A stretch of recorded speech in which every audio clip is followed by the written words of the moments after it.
한때 세계 바다를 장악했다고 불리던 중국 조선업이 지금 전혀 다른 평가를 받고 있습니다. 세계 1위 조선대국이라는 타이틀 뒤에서 신뢰가 빠르게 붕괴되고 있다는 경고음이 들리기 시작한 것입니다.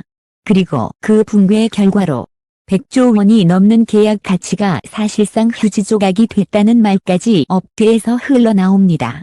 이 이야기는 단순히 중국이 못해서 벌어진 일이 아닙니다. 그리고 한국이 운 좋게 이겼다는 설명으로도 부족합니다. 이번 변화는 조선업이라는 산업의 구조, 신뢰의 메커니즘, 그리고 전략의 차이가 만들어낸 결과입니다. 지금부터 우리는 묻겠습니다.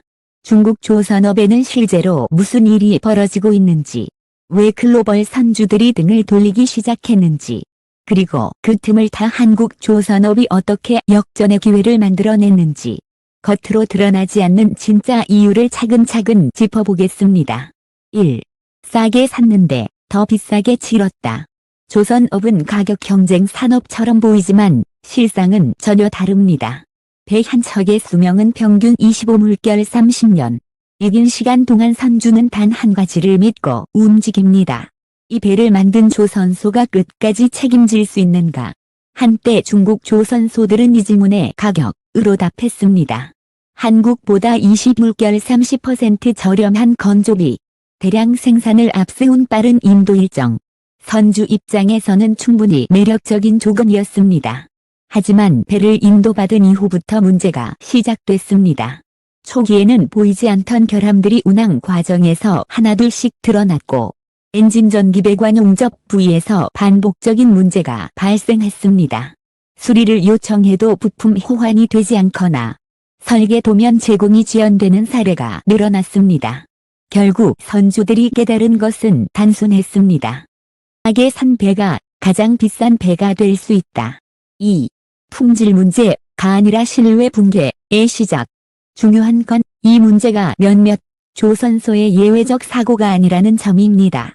유럽과 중동, 아시아 주요 선사들 사이에서 비슷한 경험담이 반복되면서 중국 조선업 전반에 대한 인식이 빠르게 바뀌기 시작했습니다. 조선업에서 진짜 무서운 것은 단일 결함이 아닙니다. 문제가 발생했을 때의 대응 방식입니다. 책임 소재가 불분명하고 대응 속도가 느리며 보증 기간 이후에는 사실상 손을 놓는 구조. 이런 인식이 굳어지면 선주들은 더 이상 다음 계약을 맡기지 않습니다. 그 순간부터 계약 취소, 발주 변경, 조기 폐기 같은 극단적 선택이 등장합니다.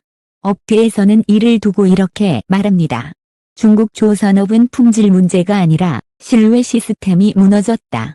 3. 숫자로는 숨길 수 있지만 바다는 숨기지 못한다. 중국 조선업은 오랫동안 물량 1위를 유지해 왔습니다. 하지만 조선업에서 물량은 전부가 아닙니다. 진짜 시험장은 조선소가 아니라 바다입니다. 바다는 정직합니다. 염분, 파도, 진동, 장시간 운항이라는 조건 앞에서 일정 단축과 자재 절감의 흔적은 반드시 드러납니다. 실제로 중고선 시장에서는 흥미로운 변화가 나타났습니다. 연식과 크기가 비슷한 선박임에도 불구하고 중국에서 건조된 선박은 한국 일본산보다 눈에 띄는 가격 할인을 받기 시작했습니다. 이는 단순한 시장 변동이 아닙니다.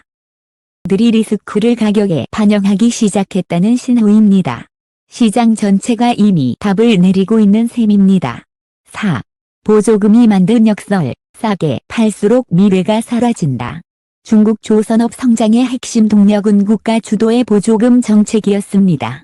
원가 이하 수주도 가능했고 대규모 물량을 빠르게 확보할 수 있었습니다. 하지만 이 구조에는 치명적인 함정이 있었습니다. 가격을 낮추는 압박이 강해질수록 현장에서는 선택의 여지가 줄어듭니다. 숙련공 대신 비숙련 인력 투입, 공정의 형식화, 하청 단가 인하로 인한 공급망 약화. 단기적으로는 수주 성공이지만 장기적으로는 품질 리스크가 누적되는 구조입니다. 그리고 조선업에서 리스크는 반드시 돌아옵니다. 보조금으로 버틴 경쟁력은 신뢰 앞에서는 힘을 잃습니다. 5. 세계 최대 A면 거대한 조직이 약해지는 순간 중국의 대표적 조선그룹은 행정적 합병을 통해 탄생했습니다. 겉으로 보면 규모의 경제처럼 보이지만 실제로는 부실을 가리는 방식의 통합이라는 비판도 많습니다. 조직이 커질수록 발생하는 문제는 명확합니다. 책임의 분산, 품질 기준의 불일치, 공정관리의 복잡화, 특히 고부가 선박에서는 이런 약점이 치명적으로 작용합니다. 결국 세계 최대라는 간판은 남았지만 그 안의 구조는 점점 취약해졌다는 평가가 나옵니다. 6. 고부가 선박에서 갈린 운명. 현재 글로벌 조선 시장은 명확하게 양분되고 있습니다. 벌크선 일반 화물선 가격 중심, 중국 강세. LNG선 초대형 컨테이너선 기술 신뢰 중심, 한국 강세. 이 변화가 중요한 이유는 간단합니다. 는 시장은 두 번째 영역이기 때문입니다. LNG선 한 척은 수천억 원 규모의 매출을 창출합니다. 게다가 유지보수 개조까지 포함하면 장기 수익성이 매우 높습니다. 중국이 물량 기준 1위를 유지해도 고부가 시장을 한국이 장악하면 산업의 중심은 이동합니다. 7. 한국의 역전승 1기술보다 실외 운영. 한국 조선업의 경쟁력을 단순히 기술력으로만 설명하면 절반만 맞습니다. 진짜 차이는 신뢰를 운영하는 방식에 있습니다. 납기 관리 능력, 엄격한 검사 프로세스, 대응 전담 조직, 장기 부품 공급 체계. 한국 조선소들은 배를 팔고 끝내지 않습니다. 25년을 함께 간다는 전제로 움직입니다.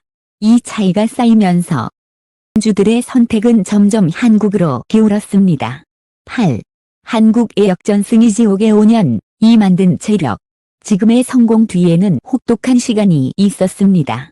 해양 플랜트 손실, 글로벌 불황, 중국의 물량 공세가 겹쳤던 시기. 한국 조선업은 존폐의 기로에 섰습니다.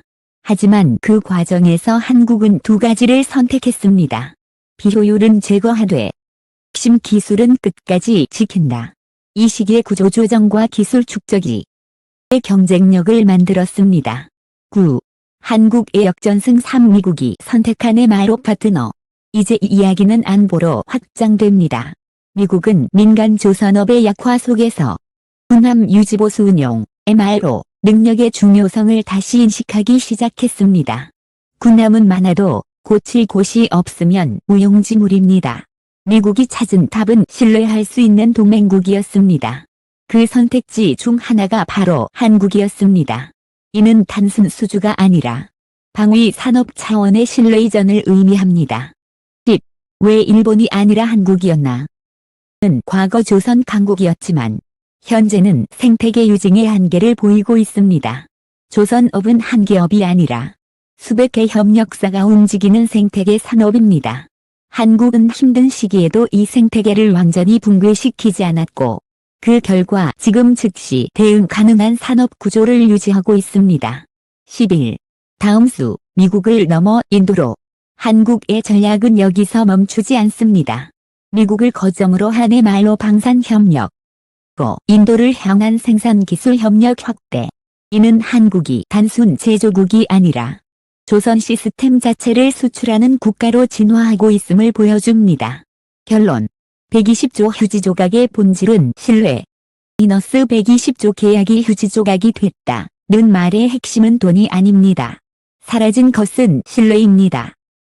한국의 역전승은 이 신뢰를 지켜낸 산업만이 살아남는다는 사실을 증명한 사례입니다. 바다는 거짓말을 하지 않습니다. 장도 결국 거짓말을 하지 않습니다. 지금 우리는 조선업이라는 거대한 산업이 양의 시대에서 줄의 시대로 넘어가는 순간을 보고 있습니다. 다음 질문은 이것입니다. 한국은 이 신뢰를 얼마나 오래 지킬 수 있을까요? 그 답이 한국 조선업의 다음 항로를 결정할 것입니다.